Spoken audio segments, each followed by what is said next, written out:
Dats. Welcome to the podcast you've been waiting for. Great perspective and exclusive interviews. It's a hard job for those guys because it's happening fast. The kind of Saints insight and fun commentary you won't get anywhere else. We've got plenty of technology to speed things up.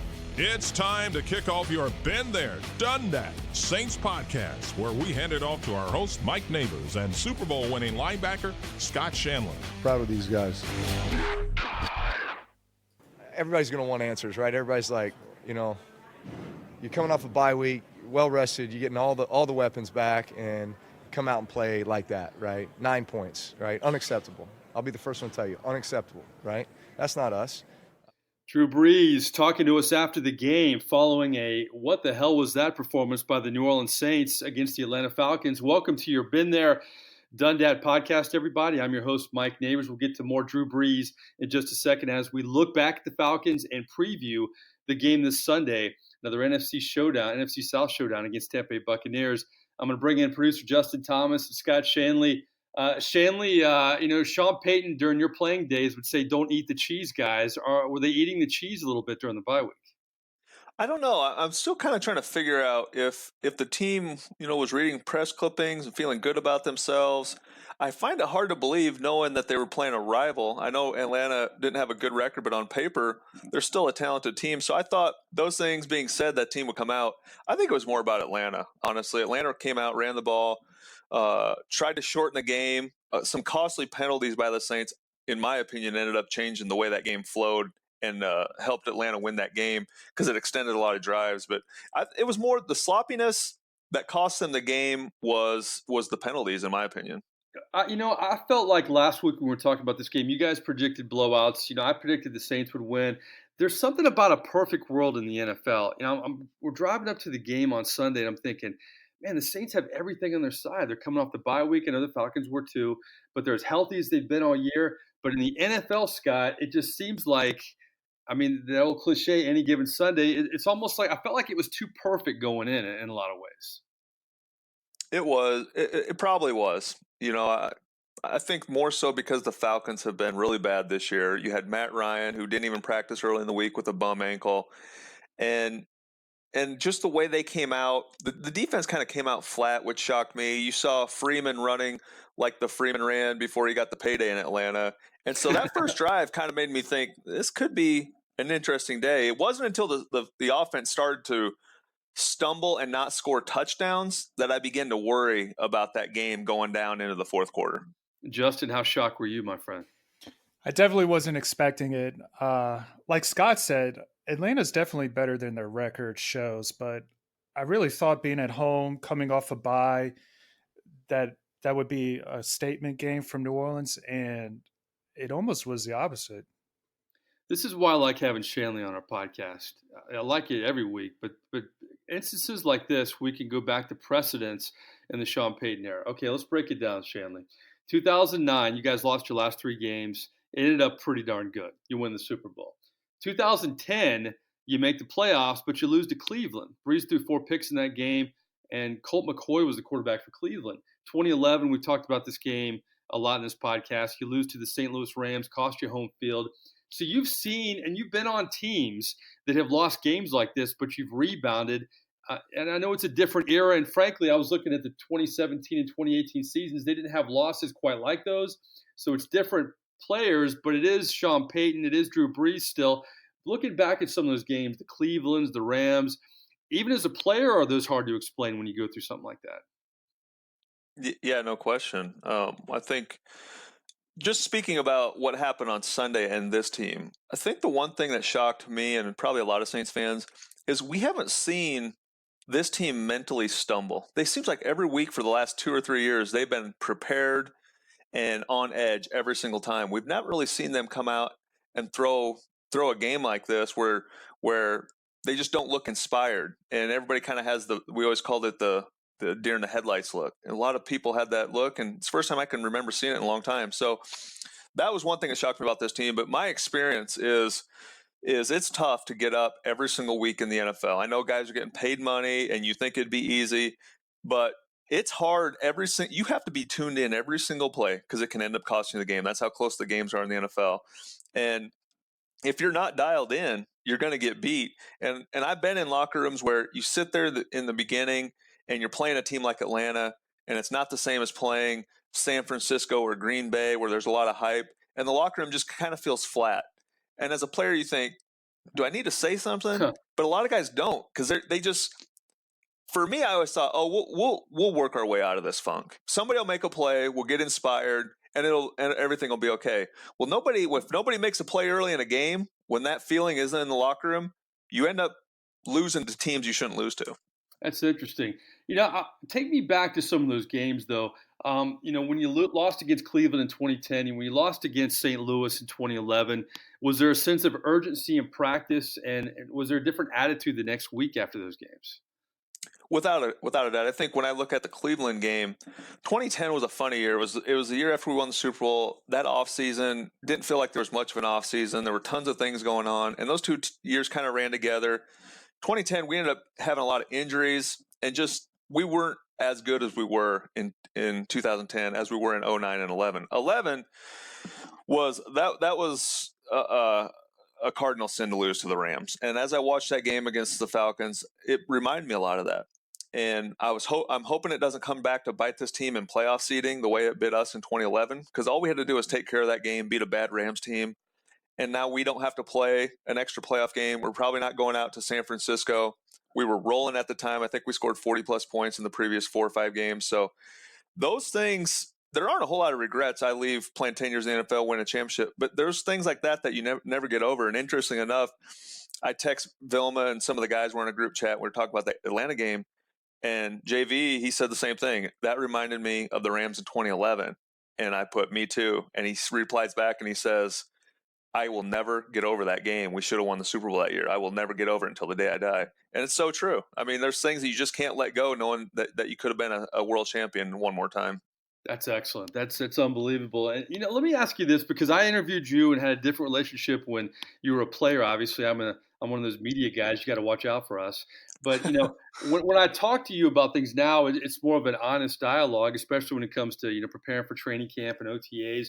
But if you're a player, Scott, and if you go through a run like the Saints did, you win 6 games in a row. It was, quote unquote, supposed to be the hardest part of your schedule. You had all these tough teams. You had these tough road games. You go into your bye, and you go into the bye looking ahead to an NFC South. Carolina's decent, but it's really not a good division this year. Are you feeling different about the schedule as a player, having gone through that stretch, and now you're looking forward to a different stretch? Yeah, I think just when you talk about the schedule, I was guilty of looking at the early part of this schedule and saying, man, there are some tough games in there. There's a really tough gauntlet, and they did it all without Drew Brees. They come back, now they're in the NFC South, and everybody out there has the Saints favored these last 8 games, maybe except for San Francisco. It'll be a tight game. But maybe this team started to feel like they got through the toughest part of the schedule. And I know I certainly did as now a media member and looking at it. I didn't think I'm not really worried about the NFC South.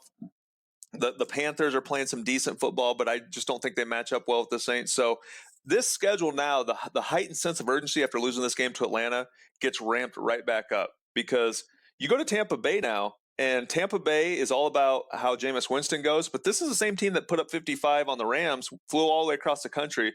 You never know what you're going to get with Tampa, so I'm sure this team will have their edge back and be ready to go this Sunday. Yeah, we'll get to the Bucs preview in just a second, but let's go back to Drew Brees. I sit down with him after every game, and this is my 13th year with Drew doing so, and gives us a little different perspective when it's one-on-one away from the press conference. And here's what he said the Saints have to do. A lot of this is obvious, but interesting as well. Brees talks about what the Saints have to do better moving forward if they're going to bounce back from the Atlanta debacle. It is about execution. We had a good week of practice. I mean, we did. It's not like, man, we were flat and guys were unfocused. No, that's not the type of team we have. We have smart, intelligent guys that know how to work and know what it takes to win week in and week out. I've heard Sean Payton say after losses, Scott, we didn't have a good week of practice. I didn't like the way we approached things. He'll call the team out. Both Drew Brees and Sean Payton said it was a good week of practice. So that's kind of unusual, isn't it? Yeah, I believe that the team probably did have a good week of practice. Coach Payton's been good off the bye week for the last 10 years or so since he went to this time off schedule. I really believe this team, had that game started differently against Atlanta, could have ended up blowing out that Atlanta team. Atlanta all week sat in their meeting rooms and said, guys, we have got to be able to run the ball. We've got to make them kick field goals. And when we run the ball on offense, we will shorten the game and keep the Saints offense off the field. And they did that. They did it decent, but the Saints penalties kept those drives going and kept the Saints offense off the field more than Atlanta's success running the ball. When you look at the final stats, Atlanta rushed the ball 35 plus times. The Saints only rushed the ball 11. Maybe they should have stuck to the running game more than they did, but I just feel like it was a perfect storm. Sometimes you get in those games and they get started and you just can't dig yourself out of the way they're going, and that's what happened last week. Yeah, I thought you made a good point earlier about, comparing this year's team because, this year's team and the core of it really are the rookie class of 2017, but they've had playoff, problems and, adversity, but they really haven't had a lot of regular season adversity, Scott. So I think it'll be interesting to see how they handle this. Yeah, I would agree with that. It's a great word, adversity. And no team has faced more adversity than the Saints the last 2 years with the way their seasons have ended. The difference is they were able to go home, get away, go on vacation, and restart new when they came back and flush those things out of their system. It's much tougher to face adversity in the middle of a season when you don't even have 24 hours before you have to start worrying about your next game and studying your opponent. So it's going to be interesting to see if this team can bounce back because you're right. They haven't had much adversity. They haven't had a 2 or 3 game losing streak where they have to circle the wagons and get everybody back on board. Those things are tough to do. So it'll be interesting. I think we'll learn a lot about how this team faces adversity by the way they show up and respond at Tampa Bay this week.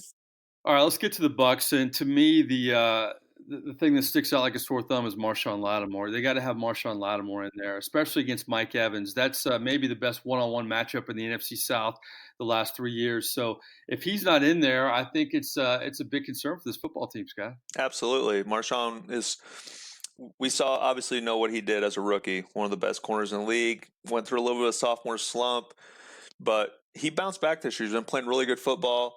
And the first time they played Tampa Bay, he completely shut down Mike Evans, and Evans is a heck of a receiver. You need Marshawn out there. You need a guy. There's not many guys who can shadow receivers and go play right, go play left, go match up against receivers, and especially Tampa Bay is going to throw the ball all around. I look for them to try to use some of Atlanta's same scheme, shorten the game, run the ball.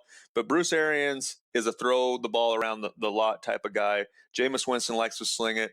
So if there's one position you don't want to be short at, it's cornerback. Yeah, this is a football team that really hasn't looked that good. Their typical Bucs are inconsistent, but I'm a big Bruce Arians fan, and I think Bruce Arians is a great coach. I think he's been hamstrung by the moves that Bucs general manager Jason Light has made. They haven't had good drafts. In fact, we talk about corners. I mean, Marshawn Lattimore may not play. The Bucs, quote unquote, number one corner heading into the season was Vernon Hargreaves, who was the number one pick for them back in 2016. They kicked him off the team this week. I mean, I think that was a message for Bruce Arians that, you're not hustling. I'm going to send a message to the rest of the team. But to me, that shows, that Bruce Arians didn't mess around, but it also shows to me that the Bucs have a lot of discipline problems they need to iron out. Yeah, and you can make moves like that and make statements when you don't have any chance of probably going to the playoffs. Exactly. If the Bucs were 10-0 or 9-1, they're not getting rid of Hargreaves. But what they are trying to do is they realize where they are this year, but they realize to get to where they want to get to, they have to have a certain standard. And if you're not meeting that standard, doesn't matter where you were drafted or what you're paid, they're going to bring guys in that locker room. And I feel like that's one thing that the Saints have always done well. Why a lot of us former guys have always appreciated Coach Payton, because he would always stand in front of the room and say, we're going to keep the right 53. Not going to keep the most talented. I'm going to keep the right 53 who do the things the way we ask them to do it and who fit best in the locker room. And it sounds like that's what Tampa's trying to get to as far as the chemistry in their locker room. Yeah, it's they got a long ways to go. They've had some really bad drafts, and the Saints saw it. I mean, when the Saints didn't draft well 3 straight 7-9 seasons, but the Bucs, they don't have Drew Brees. They have Jameis Winston. So you're not going to be 7-9 when you have bad drafts. You're going to win like 4, 5, 6 games, maybe 6 if you're lucky. Jameis Winston, to me, he's really a perplexing guy. You see the talent, but you also see all the mistakes. And to me, if he's in year 5 in the NFL, I don't know how much he's going to change, Scott. And a lot of people in Tampa will say, well, you know what? Brett Favre made a lot of mistakes too, but he had a great defense. He had Reggie White. He had a better supporting cast. Is there anything to that? If you have a quarterback who has, I'm not comparing Jameis Winston to Brett Favre, by the way. That's what you hear in Tampa. Or maybe I am a little bit, but you get my point. Is there anything to that though? If you have a quarterback who makes mistakes, but you have a defense and a supporting cast, could that save Jameis Winston, or would you give up on Jameis Winston right now? How do you feel about him as a quarterback? Me personally, I think it's time. You know what he is. I don't feel like he can carry that franchise to a Super Bowl. I don't know. We've seen some of the crazy pregame speeches he gives. I'm going to go off track a little bit. He can throw the ball. He can do all those things. He has way too many turnovers. He's had different coaches, and still that problem exists. So I don't think anything else is going to ever change. And you shouldn't have to mask a quarterback's inability to take care of the football. Yeah, it's just way too much pressure to do that. But for me, I'm not so sure how the rest of that locker room views him. I know he's a leader. I know he means well, but we've all seen some of his pregame speeches, the eating of the W, some of the weird things. And I don't know just how much – it's hard to completely respect your quarterback when guys are probably snickering and side-eyeing when he's talking. That does not happen with Tom Brady and Drew Brees. I can promise you that. That is part of the reason why I don't know if they can continue going on with Jameis Winston. Yeah, they say all the right things in that locker room, but stuff leaks out too. And Mike Evans wasn't happy with some of the games earlier this season. My thing with Jameis Winston is if Bruce Arians can't save you, who can? I mean, Bruce Arians is the quarterback whisperer, and he came in saying he took this job because of you. And Bruce Arians, to me, may be the reason Jameis Winston sticks around because he's bound and determined to fix the guy. But I agree with everything you said. Jameis Winston is also one of those guys that can get you up and then let you down. He could have a great finish to a season like he did a couple of years ago and then come back and play the same way. Seems like he's kind of fixed himself off the field, even though, who knows with that. I don't hang out with him all the time. But, yeah, he's definitely a perplexing guy and a polarizing figure in Tampa Bay for sure. I think the matchups in this game obviously favor the Saints in so many ways, Scott. I mean, if you look at it, the offensive line for the Bucs is brutal. And the Saints defensive line should have a big day. I think the Saints secondary, even though they don't have Lattimore, potentially have to be excited about facing Jameis Winston.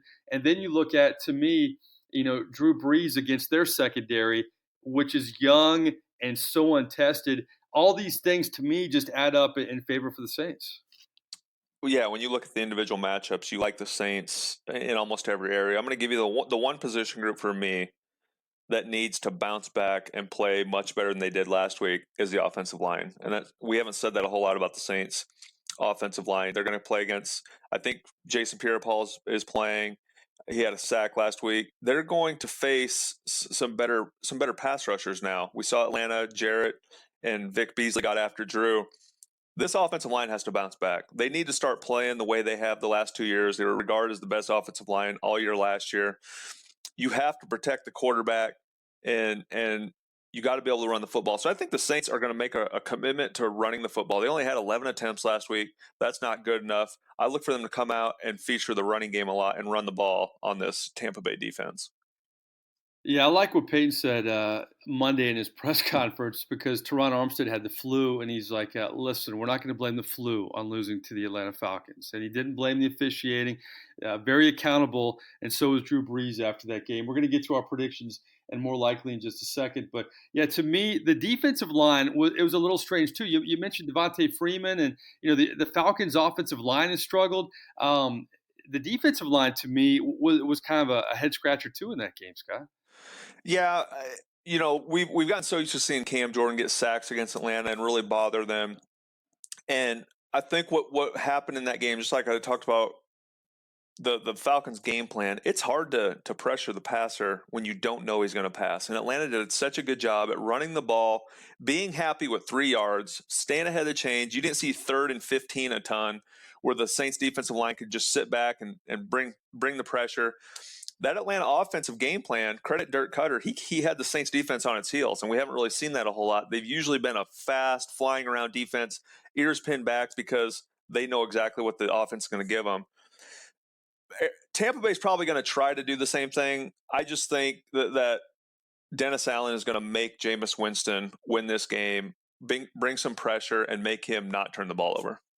Yeah. By the way, your guy Dennis Allen, if you believe the rumors floating around the league, a lot of teams may want to hire him as a head coach next year. And I know, the Raiders thing didn't work out, but that was the Raiders. But how do you see him as a head coach potentially?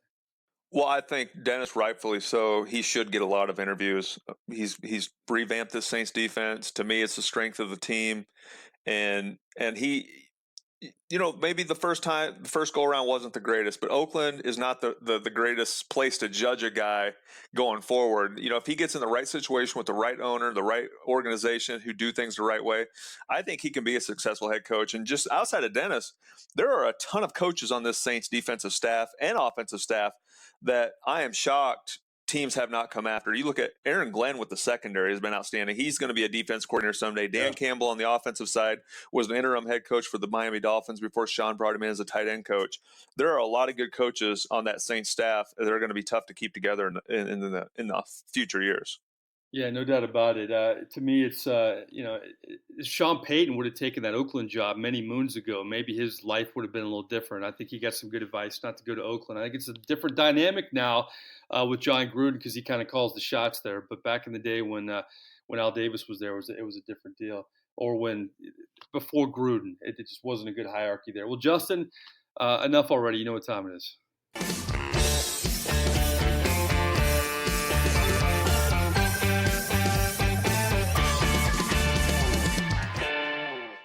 More likely, and we do these podcasts, and I have a list, and I was gonna, kind of had 3 questions. I've actually changed the 3 questions since we've been doing this podcast. It's always kind of rotating, but see, I have that advantage.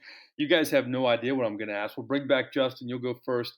My first, more likely, we mentioned Vernon Hargreaves. I think it was interesting in the 2016 draft. Vernon Hargreaves was picked with the 11th overall selection. But the pick before him and the pick after him are currently on the New Orleans Saints. Eli Apple was picked by the New York Giants before Vernon Hargreaves. Shelton Rankins was picked after Vernon Hargreaves. To me, that speaks also to how good the Saints front office is compared to the Bucs front office, because with Vernon Hargreaves off the Bucs now, they only have one player left from that 2016 draft class, guys. One player left. That was also the year they drafted Roberto Aguayo in the second round. But my question is, more likely, of the 2 Saints that are the bookends around Vernon Hargreaves, who's going to have the better career? Eli Apple or Shelton Rankins, more likely? Ooh, Mike with the tough questions. I really liked the progress Sheldon Rankins showed last year. I think he ended up with 8 sacks, and obviously it ended. Could have had more, yeah. It ended with the injury, but I think Sheldon can continue to develop and play well. Eli struggled, it seemed like, in New York. He's kind of found some footing with New Orleans. I don't know if that's because he's playing alongside Marshawn Lattimore or if he's, if the coaches are being able to help him. I think if Sheldon can continue to get better, I could see him being a really, really good player. I don't know if Eli has maxed out his potential or not. I feel like Sheldon maybe has a little bit more to show. So of the 2, I'm going to guess that'll be Sheldon Rankins. Yeah, I could have framed this question differently and said who's more important this weekend, and you could maybe make a case it would be Eli Apple with Lattimore out. Yeah. But Shanle, I can't wait to hear your answer on this. Yeah, for me, I look at it's hard to judge successful careers with guys playing 2 completely different positions. But the way I'm gonna dissect it is I'm gonna say what player would be in more demand throughout the NFL if he was open as a free agent right now. Who would people be all over? And for me, I think the answer is Eli Apple. Yeah. I think Eli Apple can play in any defense because of his size. Doesn't matter if it's man or zone. He's a big corner. Sheldon is probably considered an undersized defensive lineman, and some teams would have a hard time knowing where they want to play him. So for me, I think it's Eli Apple. Yeah, I think you frame it that way for sure, especially in this pass-happy league where corners like that come at a premium. And I think that's such one of many great moves by the Saints to get Eli Apple. I mean, he's supposed to be this locker room cancer in New York, and he's really been great with New Orleans for a lot of reasons. So I would have to pick Eli Apple as well. But I will say this about Sheldon Rankins. There are a lot of great guys in that locker room, and Shanle used to be this way with the media. There's not a better guy with the media than Sheldon Rankins. I can't tell you how many losses where that locker room is cleared out, and Sheldon Rankins will sit there and answer every question. He, to me, is like he's the new school Zach Strief, Roman Harper, Scott Shanle. He answers every question, answers it well. All right, more likely number 2. I'm going to take Mike Evans off the board with this one because he would be the obvious answer. But if you could take one Buccaneer and put him on the Saints roster, of these 3, who would it be? And you can go off the board if you want. But I think Mike Evans is the clear answer. But how about Vita Vea, O.J. Howard, or Chris Godwin? I would take Chris Godwin. His numbers are very similar. I think he's leading Mike Evans, or he was a couple of weeks ago, in terms of yards. He's an amazing player. I think he would fit in perfectly with Sean Payton in the offense. For some reason, Ted Ginn seems to be struggling lately with some drops, some he had in Carolina. I think O.J. Howard would be good. Jared Cook seems to be playing well as of late, and Vita Vea is a good run stopper. I don't know. I feel like we have a pretty good defensive line. I think from what I see, wide receiver position still seems to be a weakness, so I would take Chris Godwin. Good points. Shanle, I saw recently Vita Vea played some offense last week. Somebody in the NFL Network said Vita Vea could be pound for pound the best athlete in the NFL. How about that for a hot take? You're not going to change my mind, Mike. I already got my mind made up. I like athletic big guys, but for me, I think it's Godwin. He's been outstanding down there, and the Saints' need for another receiver, Michael Thomas, I think continues to grow.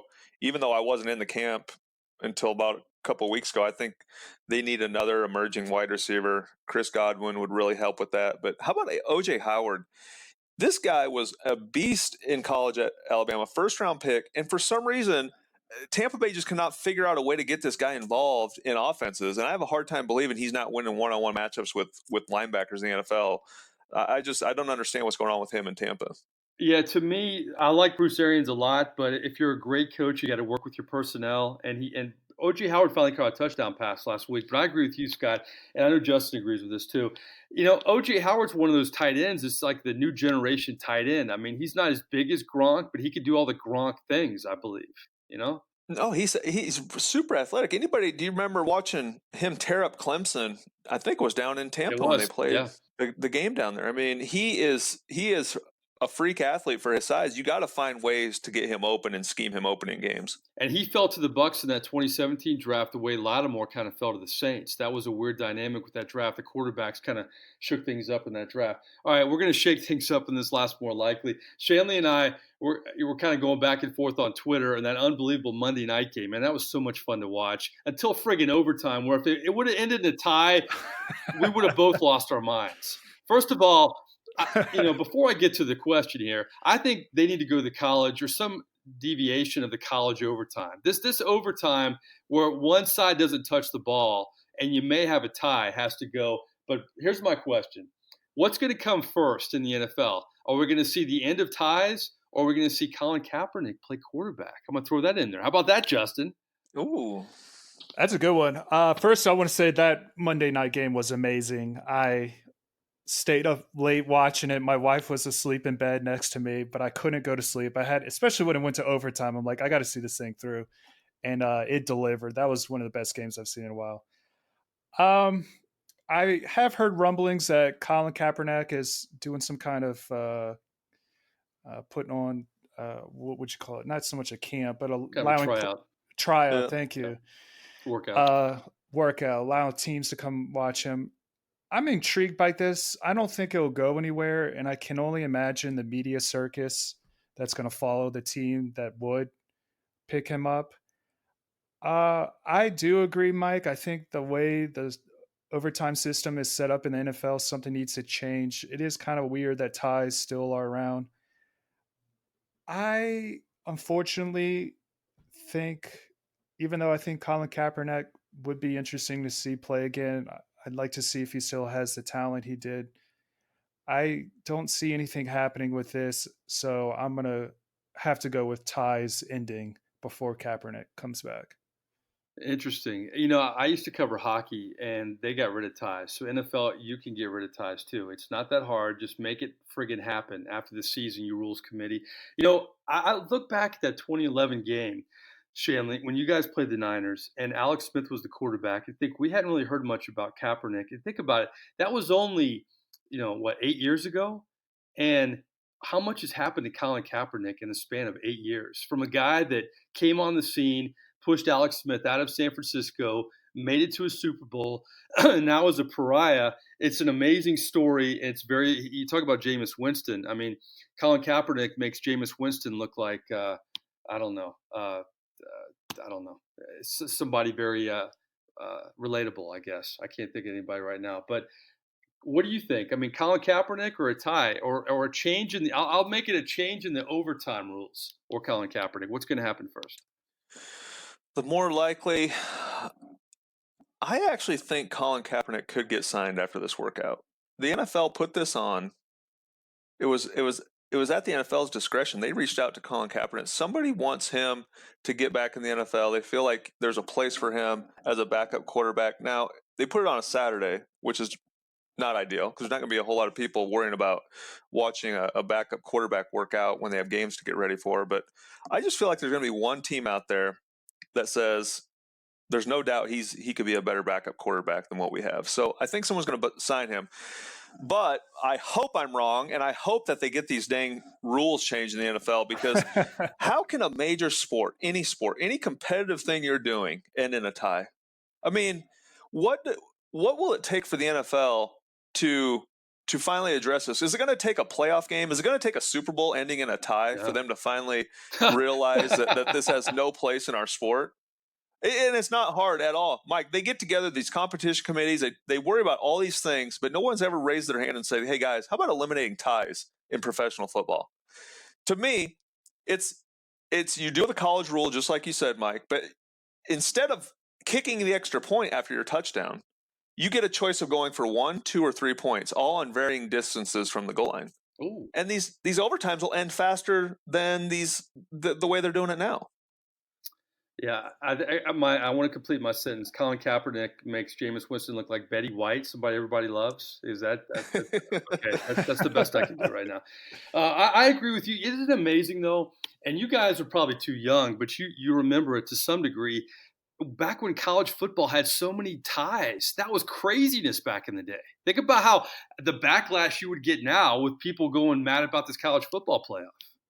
It would be awful. And I get it. In the NFL, the kickers are too good. You can't just go back and forth. You'll go to 10 overtimes in the NFL more than likely. But just make the extra point different. You can go for 1 from the 5. You can go for 2 from the 10. You can go for 3 from the 15. And these overtimes will end before you know it. Do you think NFL players would be for that, though? Would that be something they would like? Without a doubt, I think they would love it. Interesting. Guys, you don't get when your paycheck shows up after an overtime game, a tie game, they don't bump up your pay. Guys are putting their bodies at risk for another 10 minutes now or the overtime? Yeah. You're putting yourself in harm's way. Yeah. Where you could just line up and go through 1 or 2 possessions in the red zone and end games faster. I think NFL players would be all for it, and it's up to the players union to be on their side and propose it. That's interesting. I didn't know how the players in the union would approach that because you talk about paychecks. I mean, a tie could affect your paycheck whether you make the playoffs or not, frankly, down the road. Yeah, the wins and losses for players and coaches dictate how, whether or not guys are going to get re-signed or they're going to move on and try to revamp things. But when you're putting your body on the line, the expectation is you're going to play 4 quarters of football every week.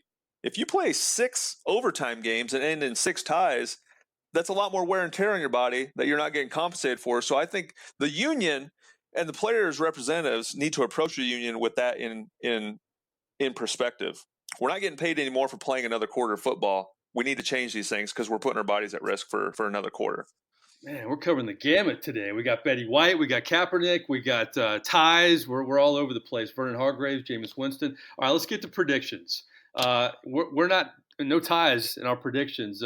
I'm leading the way. I'm mirroring the Saints record, 7-2. Shanley's right behind me, 6-3. Justin's 5. Is that right? 7-2. Yeah, we're all one game off. Okay. I wrote it down. I'm just looking at it twice here. And you're 5-4. So 9 games in. Bucs against the Saints this Sunday. Justin, give me a team and a score. I definitely think this last game left a bad taste in Saints players' mouth. I think they're going to come out and want to show that they are actually a team that deserves to be in the playoffs. Justin, I'll keep this in mind. If you would have picked the Falcons last week, you'd be right on our heels, though. I'm just saying. I know. Yeah, that is a dilemma. Like, should I pick against a team that I think will win just to potentially catch up with y'all? Yeah. But are you going to put your faith into Jameis Winston? Just think about that. No, I mean, all right. He has 17 touchdowns. I believe he has 18 turnovers. He has more turnovers than touchdowns.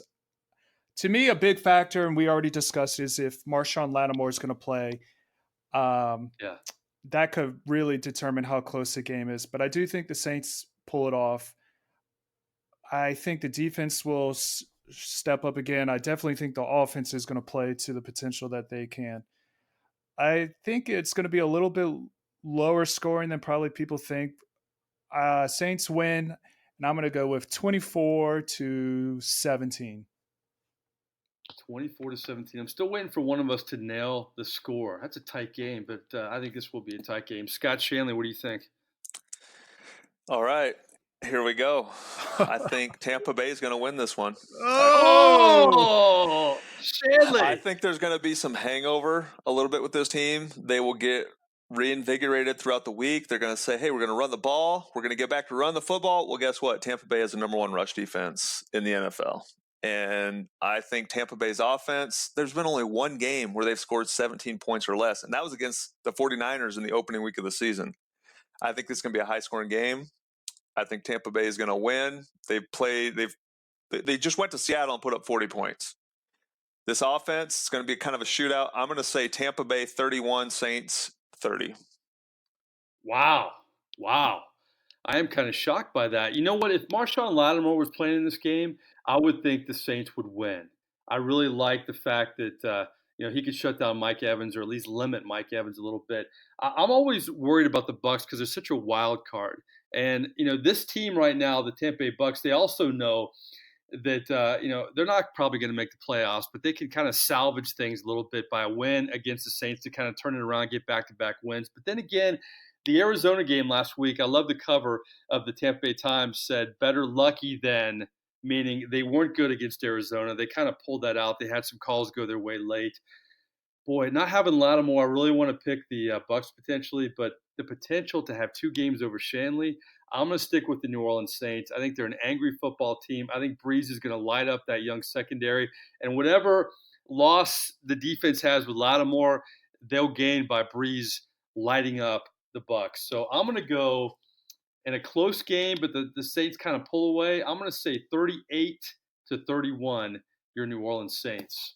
We'll shall see next week, guys. Well, listen, that was a fun podcast. We covered the gamut there, and we always kind of go in with the game plan. I never know where we're going to go, but some good directions, some great stories from Scott Shanle. So, Justin, where are we on Twitter? At Done Dat Podcast. Done Dat Podcast. Like us. Give us feedback. We're on all the platforms. We're on Podbean. We're on iTunes. We're on Spotify. We're on Stitcher. We're on Google. So check us out. Please subscribe. Give us feedback. And we'll see how this game plays out. We'll see if the Saints can rebound from their worst loss of the season against the Atlanta Falcons. For Scott Shanle, for Justin Thomas, I'm merely Mike Nabors. Thanks for listening, and we'll talk to you next week.